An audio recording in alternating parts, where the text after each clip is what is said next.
Hey everybody, welcome to Pick Dr. Osborne's Brain. Another great Monday night we've got in store for you tonight. We're going to be talking all about whether or not you should get a flu shot. So the big topic, highly debatable, lots of fire, lots of people on one side of the aisle or the other. I'm going to try to lay it out for you so that you at least, at the very least, can go make an intelligent decision based on your set of circumstances.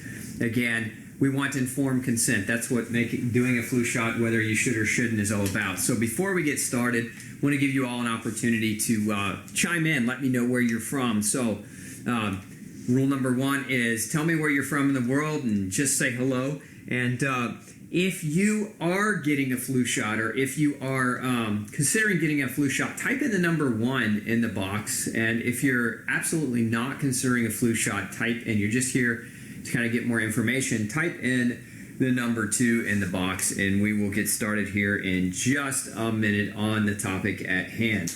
Now I want to make sure I've got everybody represented here, so give me just a second. So what's interesting right now, fall's coming, and really technically fall is actually here. And so one of the fun things that happens every fall is, at least in my life, is pecan season. And I posted a picture earlier this morning on the pecans that we picked with just one of the trees. Underneath one of the trees, we grabbed about 5 pounds of pecans, and we're getting ready to do some really fun pecan butter with that. And one of the things I love about pecans as a source of fat, so if you're looking for extra fat in the diet, especially those of you maybe following a keto-like diet plan or a lower carb, higher fat, pecans are a great source of that. Also a great source of dietary magnesium. So love me some pecans. We're getting ready. We're getting excited because we've got our new Warrior Bread mix, and we're testing out right now a pecan pie crust. So I'll let you know how that goes, and I'll post that up to our Instagram account. So if you don't follow us on Instagram, make sure you jump over to Instagram, Dr. Osborne, and make sure you follow us over there on that channel as well. So let's see here. Again, posting, let me know where you're from. Let me know whether or not you're planning on getting a flu shot. If you are planning on getting a flu shot, type in the number 1. If you're not planning on getting a flu shot, type in the number 2, and we're going to get started here. Okay.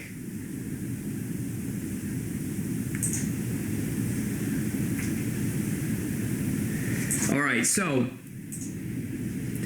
we'll come back to that. So we've got lots of you saying no flu shot. Actually, the vast majority of you saying no flu shot. We got Monica from Michigan not getting a flu shot. Brigitte from Western Australia, and Linda is not getting a flu shot this year. Oh, Laurie says, I have a great paleo pecan pie crust. Well, Laurie, put it on up. Maybe we can use it, and it'll save us some kitchen exploration time. Thanks for chiming in on that. Angie, not getting a flu shot. Christy from Iowa tuning in. Maria tuning in. Elizabeth from North Florida not getting a flu shot. Heather not getting one. Christy Olson, no flu shot for me, she says. Tammy, no flu shot. So it looks like we've got a pretty polarized audience already. Lots of folks not getting one. Kathy's afraid to get one. And again, we'll talk more about what you actually should understand, fear, if you will, in terms of a flu shot. So keep paying attention. Okay.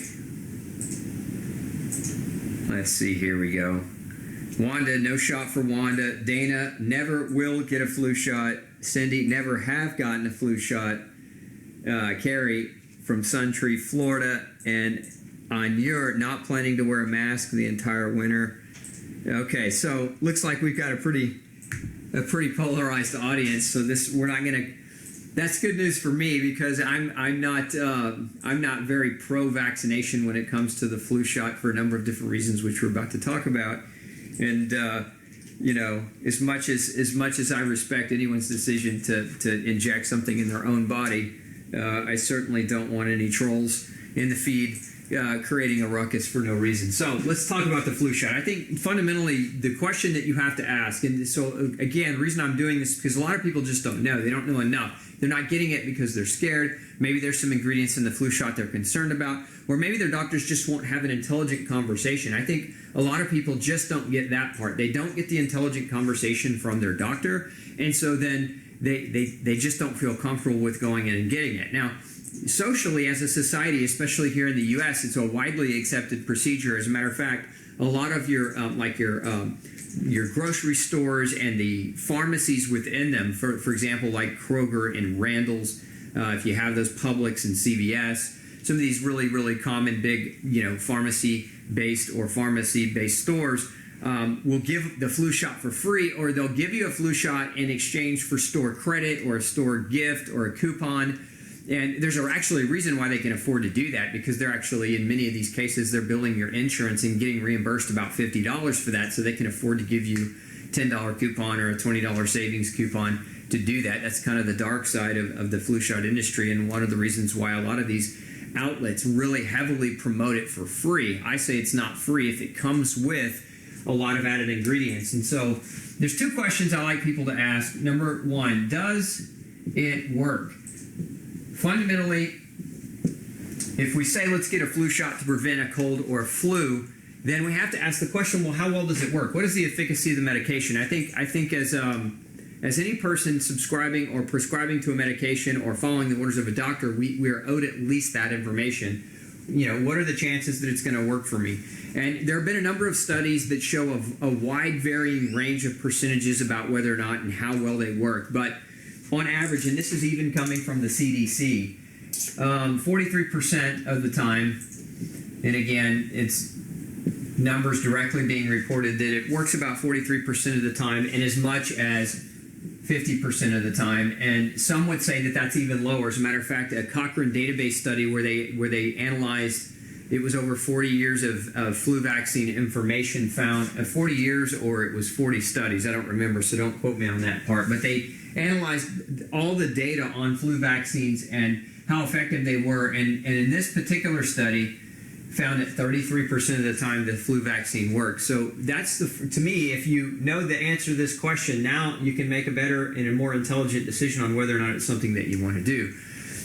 But the next question I like to ask from beyond does it work, and again, if this is a doctor pushing it, if your doctor's telling you need to get this done, there are a couple of other questions that come with that. And I think one of the questions is, do you get one, right? So ask your doctor, do you get one? There was another study published, and it was World Journal of Family Medicine, I think was the name of the journal. Do the doctors and the nurses that are recommending them actually get them? And one study found that 70% of doctors and nurses actually do not even get a flu shot. Now, this may be different if you work in a hospital environment. So if you're a hospitalist, some hospitals require their workers to get flu shots annually, and so if they have an opt-out, the only way that the nurse or the doctor could opt out is if they choose to wear the mask as long as they're in the hospital seeing or being around patients. But that study found that as many as 70% of doctors and nurses actually don't actually get a flu shot, which to me is quite alarming, because if the rest of the world is saying how effective and how much you should get it, but the people who are actually making the recommendation that more than half, not just 40% or 30%, but 70% are actually not getting one themselves, then what does that say about answering this question? Okay, now, so that is a follow-up question. So one, does it work? Again, according to the CDC, as little as 43% of the time. And two, does the doctor get it? Does the doctor take his own advice? Does the doctor take his own medicine? And when 70% aren't, that really begs some big questions about efficacy and safety. And that really is, part two of this equation. Well, before we get into that, I want to put in one more caveat, because some people would say, okay, there are age differences, there are previous and coexisting disease differences on who should or who should not get one. And so under 2 years of age and elderly with, cancer or other immune issues, are oftentimes said, you guys need to get these more than anyone else. In other words, the medical advice is generally these two risk or what are called high risk categories that need to get it more than everyone else. And I will argue that that's not true at all, and we'll talk about that in just a minute, but I wanted to put that on the board because I wanted to make sure that we come back to it. Okay, let's see here. So it looks like a couple of you chiming in here. Yeah, so that's a great point. I think because many of you are chiming in. How many of you have actually asked your doctor? So if you've asked your doctor, what's in a flu shot? How many of you, and answer this in your feed, how many of you have asked your doctor what's in the flu shot and they didn't know the answer? So if you have been involved with your doctor on this conversation, say he didn't know or she didn't know. Just type that in the feed. I want to get a feel for how many people have actually asked this question and got back blanks, got back no actual answer, because that, again, it's very important. How can somebody make a recommendation if they don't actually know what they're making a recommendation for? So if we really ask the next big important question, which is, okay, the first question was, does it work?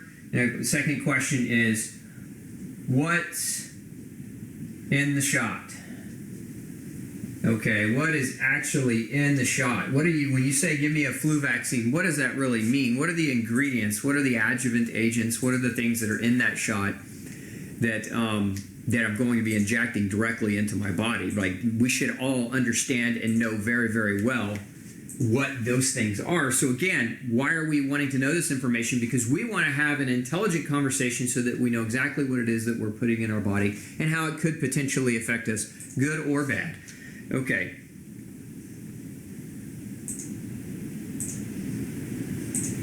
Linda says, why do they push it so much? Any kickbacks? I don't know what you mean by kickbacks. I know that, again, like I said earlier, a lot of the stores push it because they're billing people's insurance.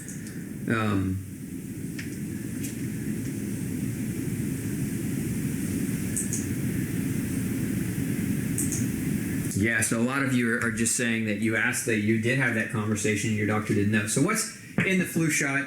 There are a number of different things within flu shots. I would argue some of them not something I'd want to inject in my body. And so let's talk about those things.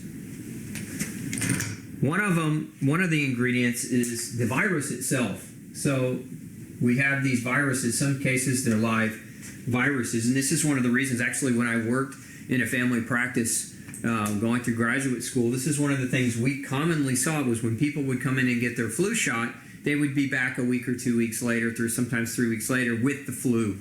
And that was where really my mind, it sparked the question, well, wait a second, they came in to prevent it and now here they are with it. That just seemed a little bit strange to me. If we're saying that this thing works to prevent the flu, why are these people coming back in with it when before they were perfectly healthy and didn't have a problem? And one of the reasons that happens is because, yes, you're putting the virus in the body.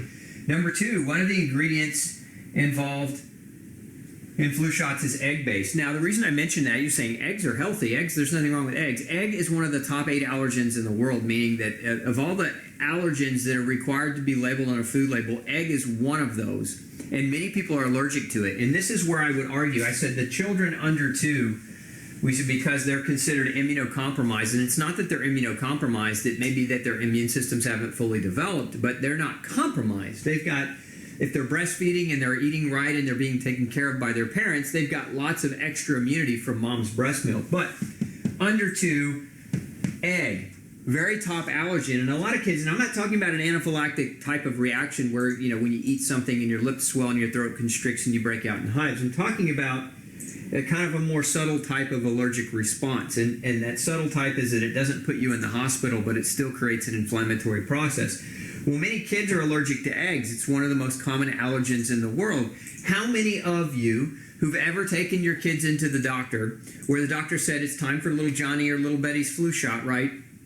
Where the doctor said, but before we do it, I want to test you for an egg allergy just to make sure that we don't create a problem while we're trying to help, right? How many of you have ever had that? If you've ever had that conversation with your doctor where your doctor said, you know what, preemptively, let's test you for egg allergy before we inject you with something with egg-based ingredients.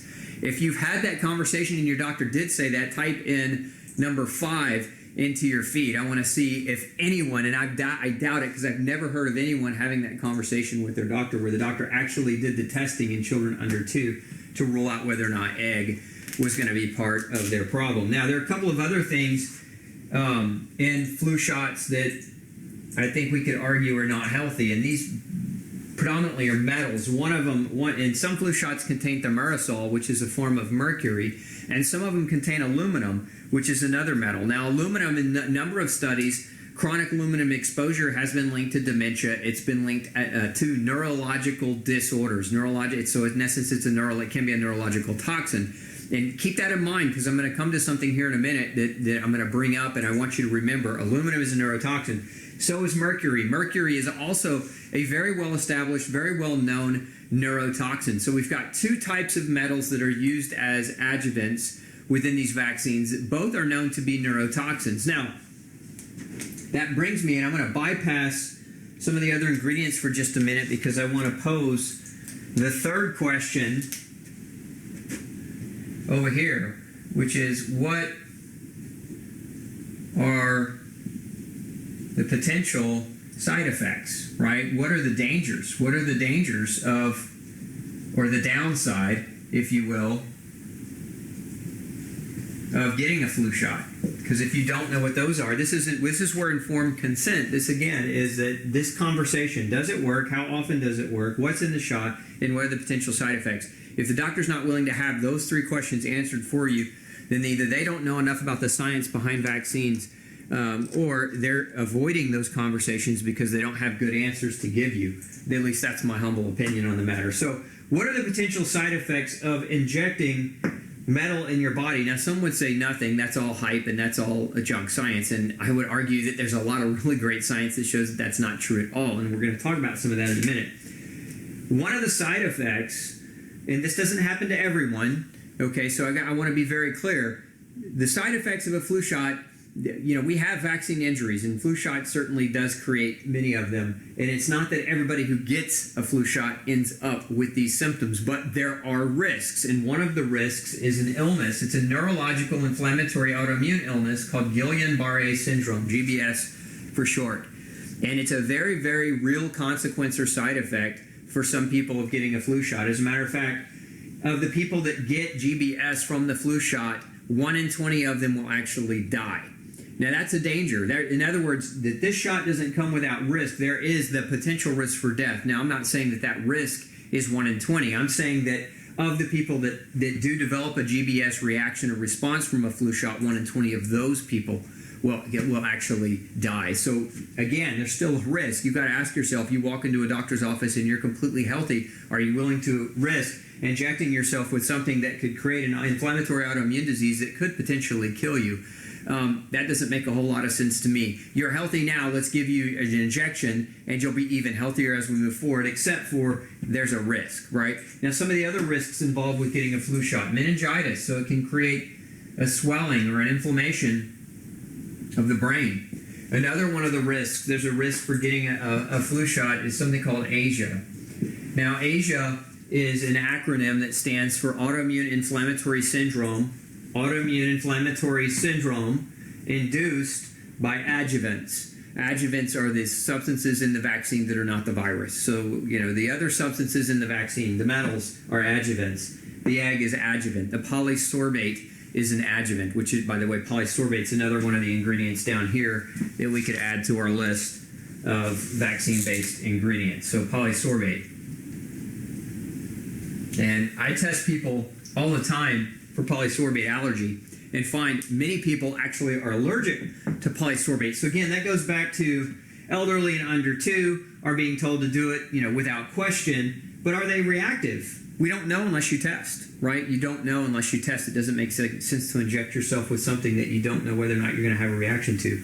Another ingredient that is found is formaldehyde. Now, formaldehyde is classified as a carcinogen, and why would we want to inject ourselves with something that's a potential carcinogen? That doesn't make sense either. We're trying to avoid the flu, but we want to inject ourselves with something that's a potential carcinogen. And again, some people will say, well, it's just a flu shot. You just get it once a year. Yeah, but multiply it by 10 years and 15 years and 20 years. What are the effects of even low doses of these adjuvant agents? Well, we know that Asia is not a super uncommon problem. It's common enough that we have enough research that backs up that this is actually one of the side effects of the flu vaccine. So you've got to ask yourself, are you willing to take that risk? And to me, that's part of informed consent, is having that information in front of you so that you as an individual having an intelligent conversation with your doctor has the ability to make an intelligent decision about whether or not you want to move forward with a flu shot or not. Now, one of the other ingredients in the flu shot is antibiotics. Now, we've talked a lot about antibiotics in the past on past shows of Pick Dr. Osborne's Brain, and antibiotics, many of you listening try to avoid them at all costs, and one of the ingredients in the flu shot is an antibiotic, so it's part of how they preserve the flu shots. And so you got to ask yourself, do you want to inject yourself as well while you're getting that flu shot, with the potential for putting an antibiotic in you? Now, another ingredient that's commonly in flu shots is pork gelatin, and so some of you are allergic to pork but may not know again that you have a pork reaction. But pork gelatin, and some of you may be kosher or maybe trying to avoid pork, and if you are and you're not being told that, then you're potentially at odds with your religion, and that's not okay either. So again, these are some of the common ingredients within a vaccine. So we know what's in the shot, right? So we know, does it work? 43% of the time. Do doctors get it? About 70% don't. We know that under 2, it's very common to have egg allergy, but no doctors are really testing for egg as a potential allergen reaction, even though they're injecting it in anyway. And then we have, what are the potential side effects? Meningitis, Guillain-Barré syndrome, and Asia, which is again autoinflammatory syndrome induced by adjuvants. Now, on another note, one of the other side effects, of the flu shot, which to me just puts the icing on the cake, is the flu.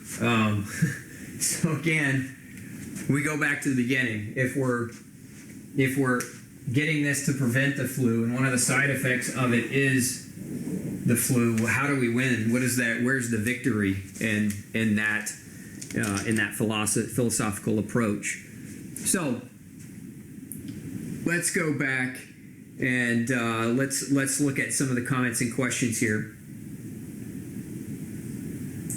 Yeah, so here's Kristen saying that her grandma can't have eggs, and she fainted when they gave it to her. And maybe that was an egg allergy, maybe not, I don't know. She could have had a vasovagal response as well. Some people, when they get shots, they pass out.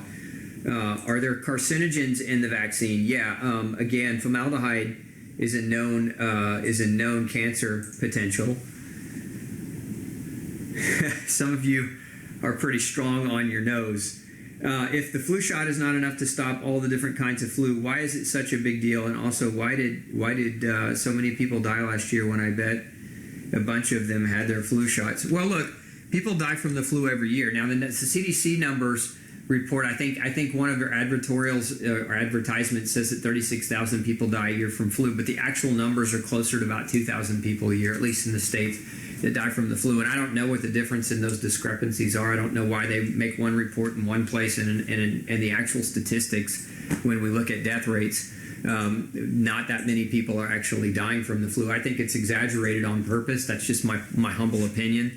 I can't literally prove that. I can't go and say this person knows the true answer and didn't tell us all. But I can look and I can read and I can watch how the statistics are being reported and advertised.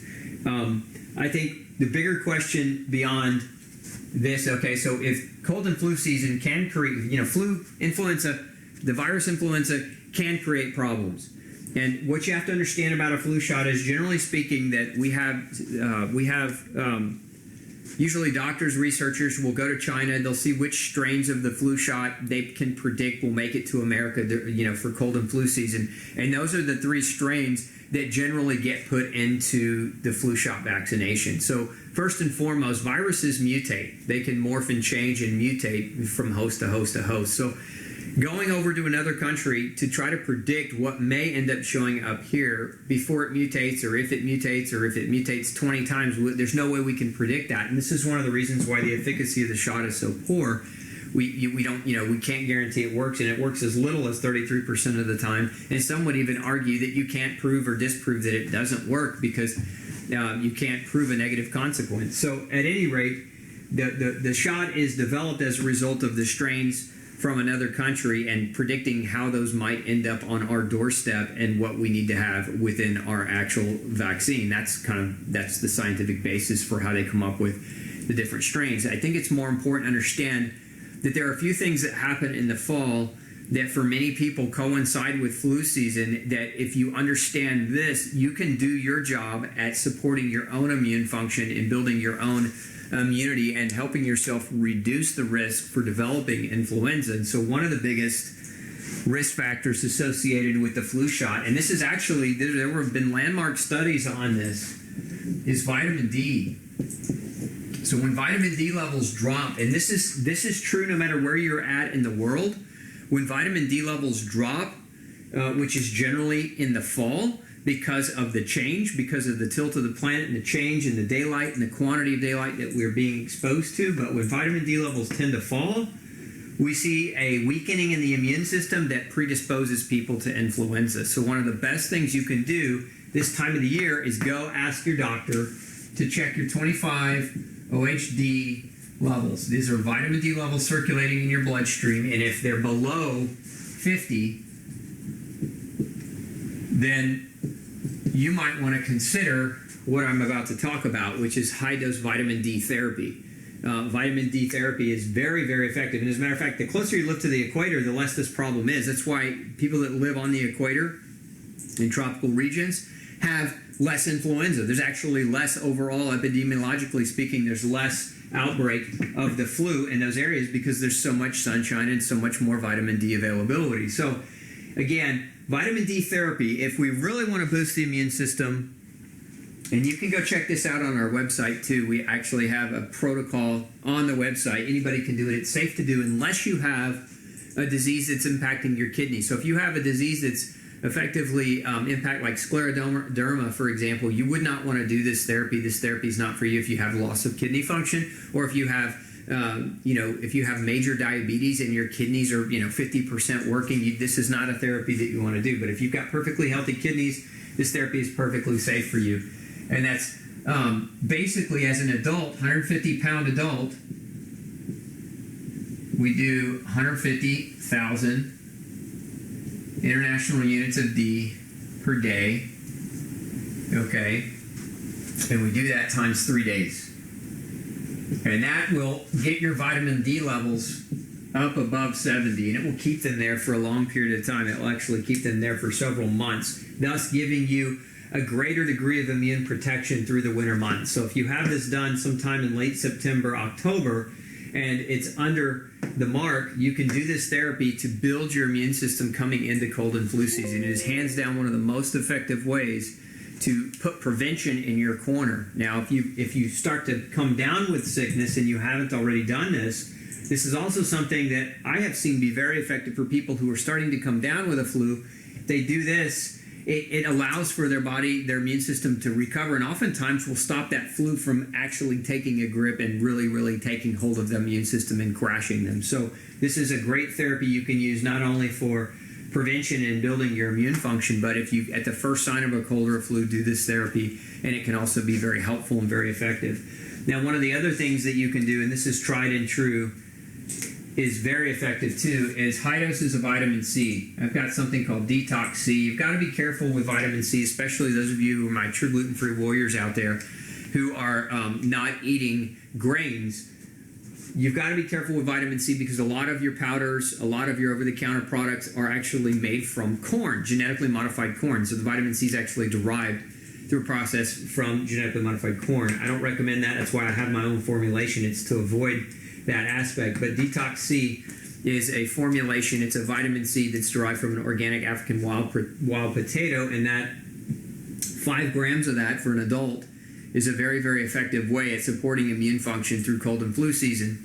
And highly, highly recommend combining these two. Now, something else that many people find very helpful is vitamin A. Vitamin A is also a very potent, very strong immune-supporting nutrient. Your immune system needs vitamin A to make weapons, to fight viruses, to fight bacteria. So those three, vitamin A, vitamin C, vitamin D, can be very effective. Vitamin D can be checked very easily, with a regular doctor's visit. Usually doctors won't check your vitamin C, or if they do check it, they'll check it in your serum, and that's not a real accurate way to measure it. Same thing with vitamin A, not a real accurate way to measure it. But you can ask, and maybe you had a doctor who will measure it, you can ask for intracellular measurements of vitamin A and C, and again, you can support yourself accordingly based on a deficiency.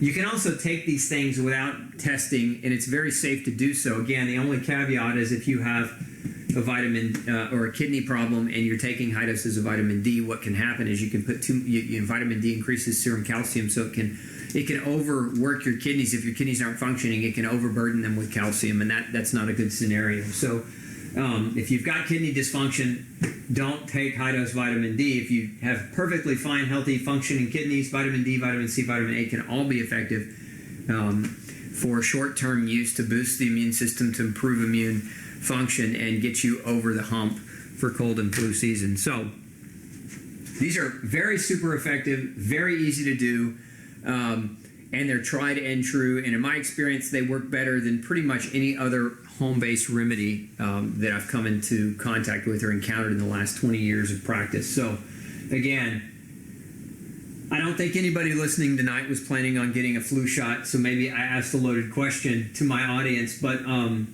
again, I wanted you to know this information because you're going to have relatives who come at you, and this actually happened the other day. And as a matter of fact, I'll just poll the audience. How many of you have had a family member who maybe had a new baby, a new infant, and they refused to allow you access to that new baby unless you got a flu shot? These are some of the types of things that other family members might enforce or might try to enforce, because this is kind of the tactic that a lot of pediatricians and nurses try to enforce. They try to put the fear of God into women and into men, fathers and mothers who have little tiny babies, and say, well, if you don't get the flu shot and other people don't have the flu shot, they shouldn't be around your baby because they'll make your baby sick. Really, in all honesty, that's nonsense.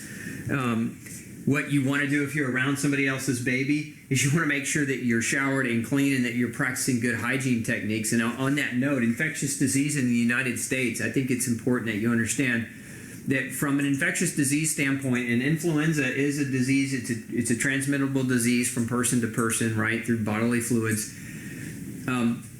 Dramatic reduction of infectious disease in this country did not occur predominantly as a result of a 43% efficacy of a flu shot. Why did it occur? Why do we have a lot less of this today than we did years and years ago? This isn't the reason. We can't even predict whether or not it's going to work. And most doctors don't even do it themselves.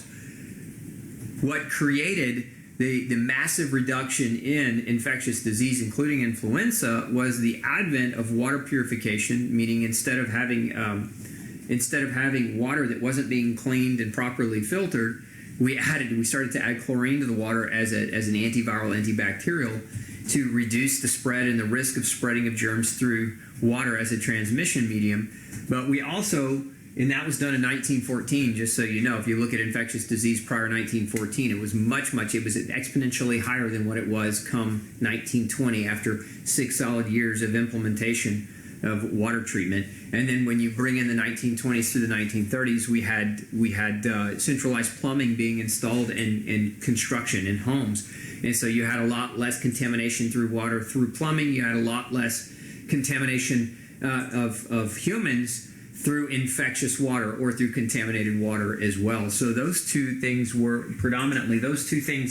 with hand washing and common sense hygiene were what led to the massive reduction in the incidence of infectious disease. So I think it's important that, if you do have elderly or under 2-year-olds at risk, you still want to practice good hygiene principles, washing your hands and making sure that you're minimizing the spread. But at the same time, not having a flu shot doesn't put that baby and any risk of danger. I think we could argue just the opposite. I think we could argue that by injecting yourself with a live influenza virus and creating the flu in yourself, you actually increase the risk of spreading that to that baby who's under 2, and not the opposite. Okay. So some of you, flu shot for me equals hospital visit, so not worth it. Zoe from Australia. Hi, Zoe. Welcome to the Dr. Osborne Show. Missy, what is GBS again? GBS is Guillain-Barré syndrome. It's a form of neurological autoimmunity, and again, it can be life-threatening. 1 in 20 people who develop Guillain-Barré from a flu vaccine actually end up dying. So, there is a risk of death. Angela says, my aunt died from the flu shot. I mean, there it is. I didn't make that up. Yeah, so this is great. Cindy just put up a link to the actual ingredients from the FDA on the flu shot. So thank you for putting that up. It's actually a CDC link. So you can actually look. This stuff here is all real, guys and gals. This is, you can go to that. I'd probably go to that link and actually find those ingredients listed there. Okay. So Veronica says, they did not test for any allergies. I asked my kid's pediatrician because I had not vaccinated my 2 younger ones, and he pulled the vaccine insert pamphlets, and he was literally reading the pamphlet while you were in the office. Wow. Yeah, that's my point. Again, it's not that, well, he said they no longer had aluminum and mercury in them, or maybe one of them had aluminum still. It was awkward. My daughter has never been so sick in her life than when they gave her the flu shot primer 3 years ago. Body aches and fever. I never took her back to get for the actual shot. Yeah, I mean, that, again, you should be able to ask these questions and get an intelligent answer without the doctor actually trying to read the vaccine ingredients but not being quite so sure, but also being so confident that it won't hurt you. It's like, I don't really know what's in it, but I'm really confident that it's not going to hurt you. That doesn't really ring true. Okay.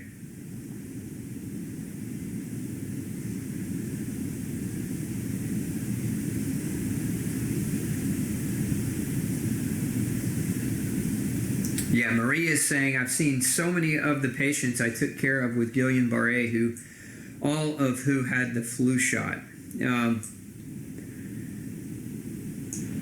Do I still recommend the vitamin D? I think I answered that question. I absolutely still recommend the vitamin D protocol, again, provided that your kidney function is not compromised.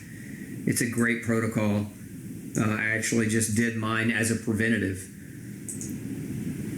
Okay, Michelle, don't use the green marker. It's hard to see. Point taken, Michelle. Will not use the green marker in the future. Actually, we're working on a new format for our board, so it's going to be so much easier to see with every color. Guys are going to be excited about the new format that we come out with here in the next few months.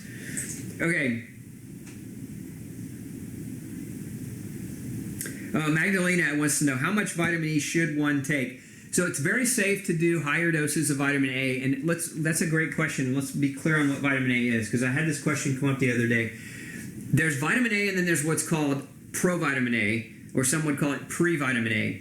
So if you've ever read the term carotenoid,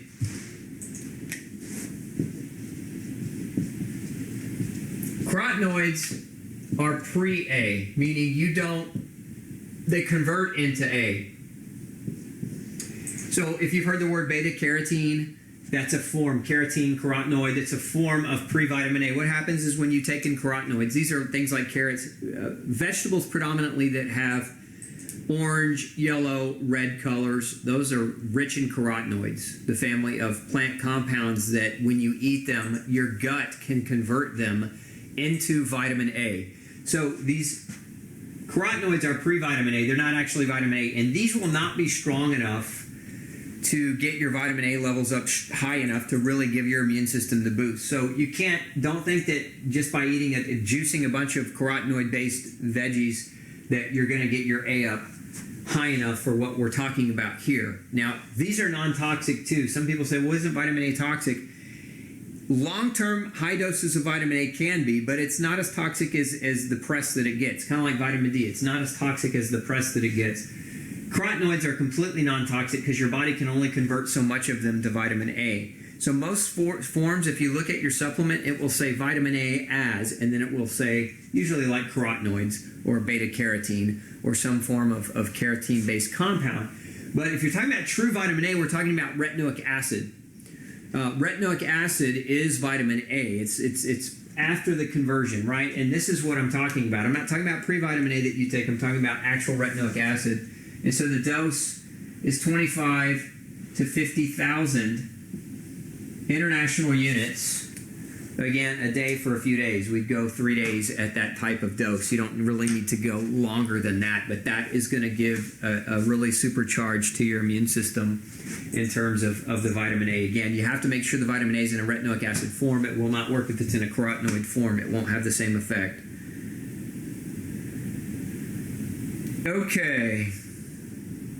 Okay, I like this question. If you've just tested your vitamin D levels and you're already over 80 and you start to catch a cold or something, would you still take supplemental D or just concentrate on the others? I'd concentrate on the others. More specifically, if my D was already over 80, I don't know that there's a great benefit in terms of making it higher than that. At least there's not one reported in literature that I've read and research that I've read.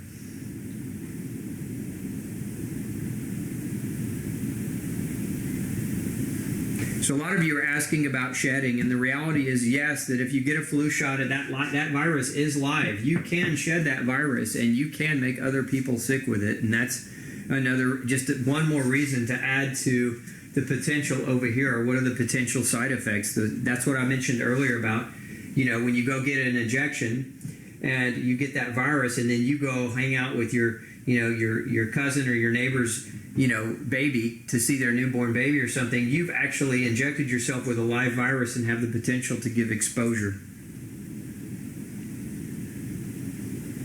I'm sorry to hear that. Karen says that she's so glad I'm talking about Guillain-Barré because she's still suffering from the effects of it when she got it in 2003.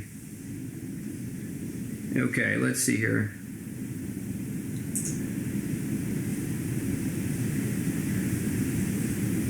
Okay, yeah, I like that. Wendy says, eat liver, lots of vitamin A. Very, very true. Vitamin A, if you ever eat liver or cod liver oil, is a great source of dietary vitamin A. Okay, let's see. I've got to switch over here.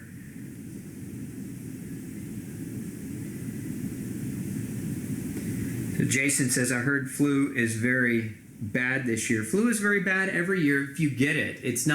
Look, the flu is not worse one year than the other.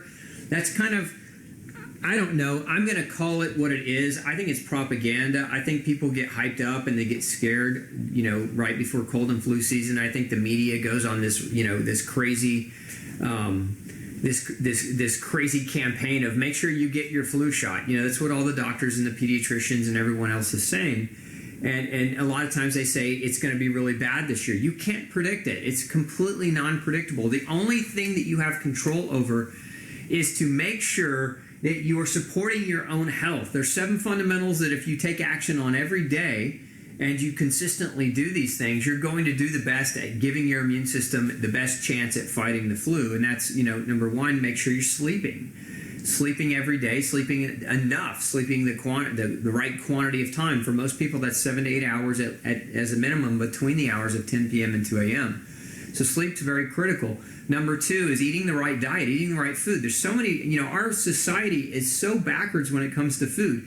We're giving kids, hyper dyed sugars and treats, and we're calling that lunch, and we're calling that dinner, right? A lot of people, you look at the macaroni and cheese. What kills me is there's a major company producing macaroni and cheese, and they came out with this new commercial campaign because they said, hey, now our macaroni and cheese is no longer going to have this and this and this, and they listed out like 3 or 4 different chemicals and dyes, and I'm like, well, why did you ever have it if you really cared about the health of the people that you were serving and taking money from and feeding?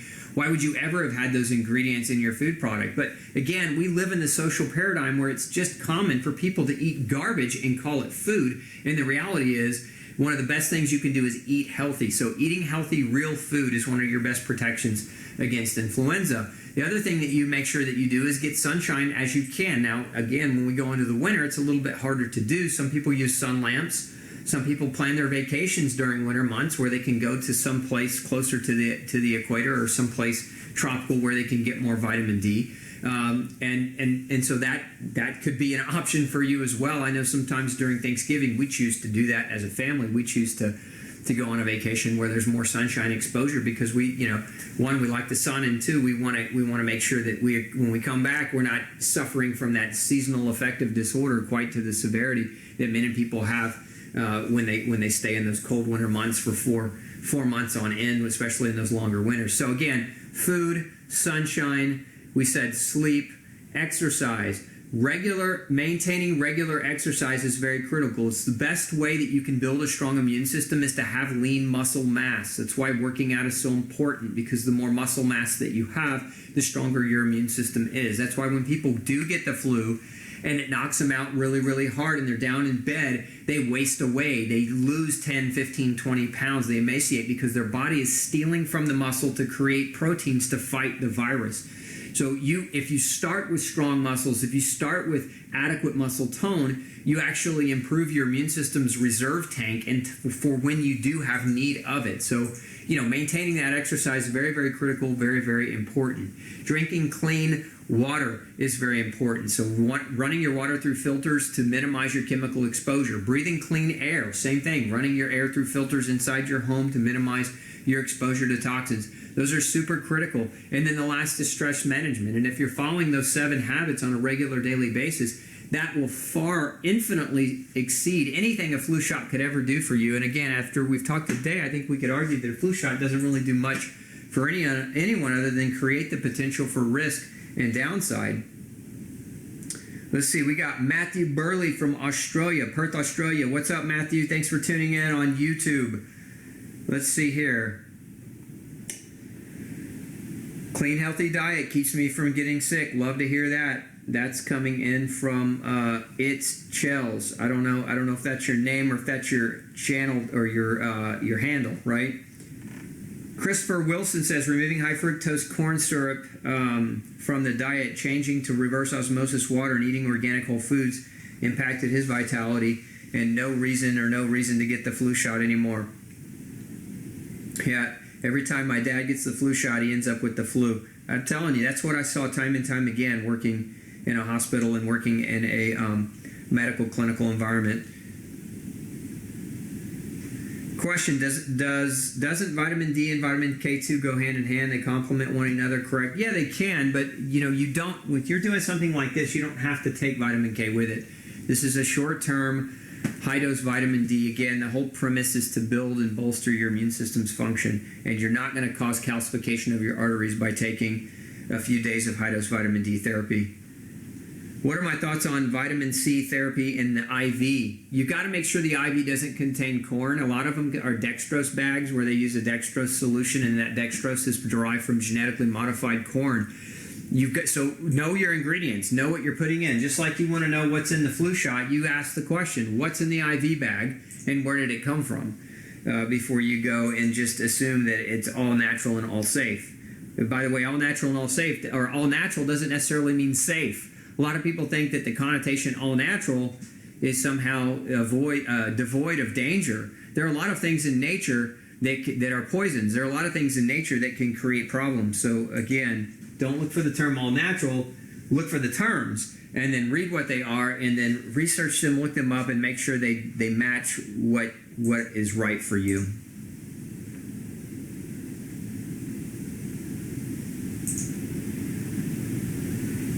Yes, you're right, Kim. Kim says it's not live if it's a shot, it's attenuated.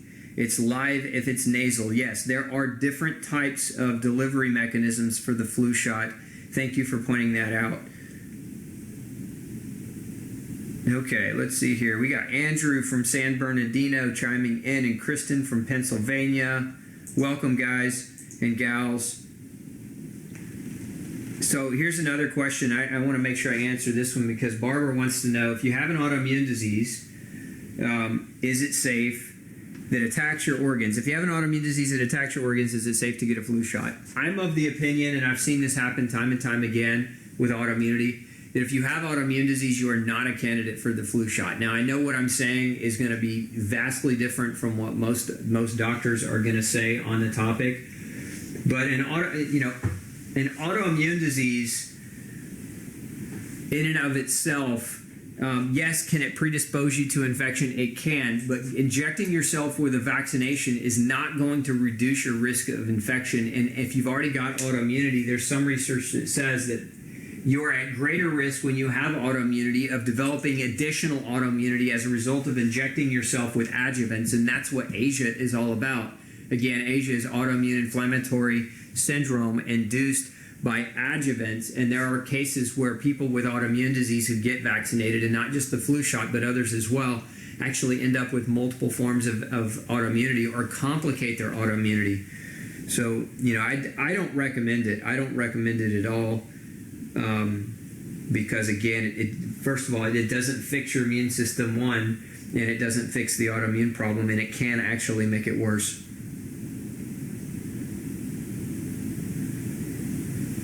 Okay. I think I got all the questions. I think that might be a record tonight. Okay, here's one more I didn't get to. Kristen wants to know, what's the difference between K2 and taking vitamin D with a little oil? I'm not quite sure I understand your question, Kristen. K2 and vitamin D are completely different substances. Some people will take them combined together, vitamin D and vitamin K2, in a base of oil, like medium chain triglyceride oil. But I'm not sure I understand your question. You might just differentiate that for me, and we'll see if we can do our best.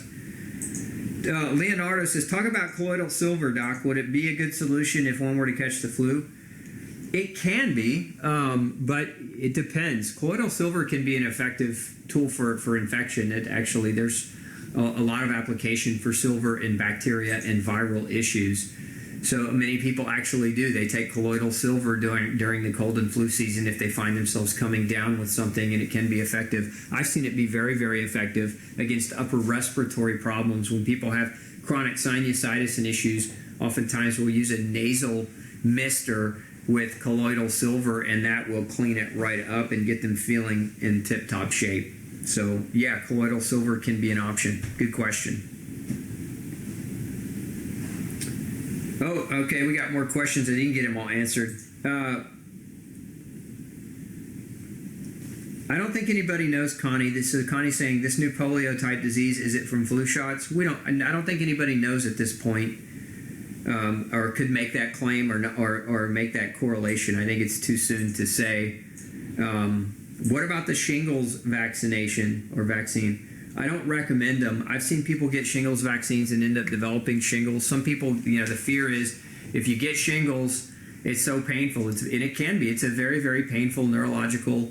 It affects the neurological dermatomes and typically in the spine of people and creates a blister-like lesion across the back. That's adult onset shingles, not chickenpox.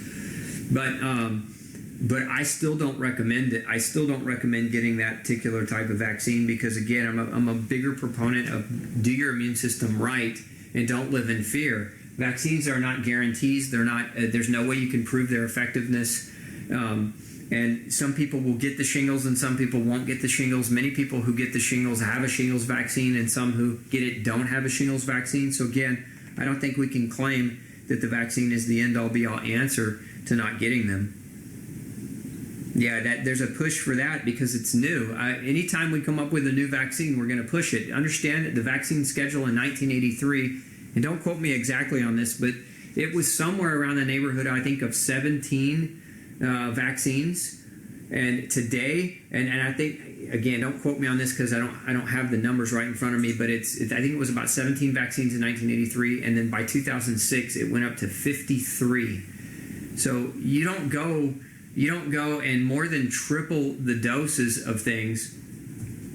And again, we don't have less of those infectious diseases, more so than what we did in 1983. So there's not been an improvement in overall infectious disease as a result of that massive new vaccine schedule. I think the bigger issue is that in 1986, the U.S. government took away all legal liability from vaccine manufacturers And so now you can't sue them if they hurt you. So if you get a vaccine, you have no legal recourse to go and say that vaccine injured me. Your only legal recourse is to get with the government, and they have something set up called a vaccine injury fund. A lot of people don't even know that exists, but it's paid out.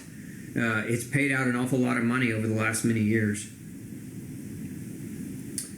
Okay, I think I did get them all answered.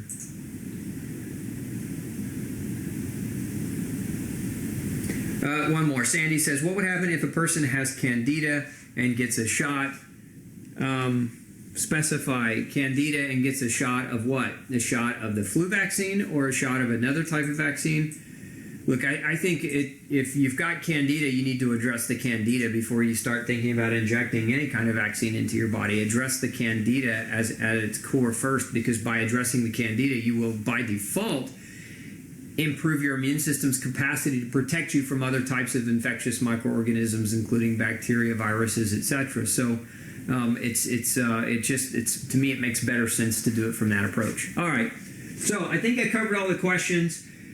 Let's wrap this up with those of you who are new, and maybe this show is new to you tonight. I want you to go over to glutenfreesociety.org, and you can sign up for we're the world's number one newsletter for people trying to follow a gluten-free diet. Sign up for that, and we'll send you a free Gluten Free Survival Kit. No charge to you. It's going to be infinitely helpful on your journey, on your gluten-free journey. For those of you who are also new, make sure you pick up a copy of No Grain, No Pain. You can pick that up at Barnes & Noble. You can also pick that up at any major bookstore retailer or on Amazon.com. That's No Grain, No Pain. It's my definitive guide, my diet guide to helping you restore your immune system, helping you regain your life back. So if you haven't read that, I recommend that as beginner reading for additional shows as you come onto the show and want to participate in the community. And additionally, remember what our mission is. What is our mission? If anybody can type in what our mission is in the feed, if you can type in how many people we're trying to reach and how many people that we're going to help, I'm going to send you a free copy of No Grain, No Pain to give away as a gift. So if you can type in, and that's first come, first serve, how many people are we trying to help and how many people are we trying to reach in our mission? Let's see here. I'm waiting for that answer. Still don't see that answer coming in. I'm trying to see how good you guys pay attention. Still waiting. How many people are we trying to reach with our mission and how you can help us reach that mission? So Heather says 100, but that's a little bit shy because I think we hit 100 tonight. Pamela, you're the winner. Pamela says 100 million, and that is exactly right. Pamela, you're going to get a copy. Get with Alan, or Alan will get with you. We're going to send you a free copy of No Grain, No Pain, gratis on us, to give to a friend, to give to a relative, to give to someone you care about and love. And again, as always, make sure you're sharing this information. We're trying to reach 100 million people. The only way we do that is with your caring and sharing. So if you've got a family friend or a family member whose immune system is in the toilet and they're considering the flu shot and they're going to benefit from this information, make sure you hit that share button, copy that URL, and paste it and send it to them via email, however that is, however that works for you. And then also want to make sure that you subscribe and sign up to get notifications when we go live. We do go live every Monday at 6 p.m. Central Standard Time for the Pick Dr. Osborne's Brain Show. And we've got some major exciting changes coming up. So if you make sure that you hit the button above, hit that little icon above where you can get notifications when we do go live so that you can stay abreast about all these new and exciting changes that we've got coming up. Have a great rest of your week. We'll see you next Monday night for Pick Dr. Osborne's Brain. Take care.